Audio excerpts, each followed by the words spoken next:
এই মেয়ে, বিয়ে কবে করছো? বয়স তো 20 পেরিয়ে গেল, এখনো সিঙ্গেল? বাচ্চা নিচ্ছ না কেন? বিয়ের এত বছর হয়ে গেল, এখনো একটা বাচ্চা নিলে না। একটা বাচ্চা আছে, আরেকটা বাচ্চা কবে নিবে? এত যে ঘুরে বেড়াও, তোমার সংসার ঠিক আছে তো?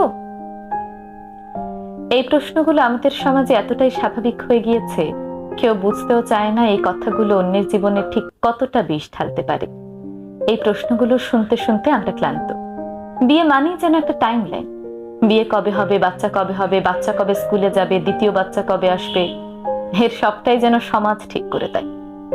একজন নারী বা পুরুষের বিয়ে না হওয়াটা তার ব্যর্থতা নয়, বরং এটা তার ব্যক্তিগত পছন্দ। আমরা ভুলে যাই প্রতিটি দম্পতির জীবনের গল্প আলাদা।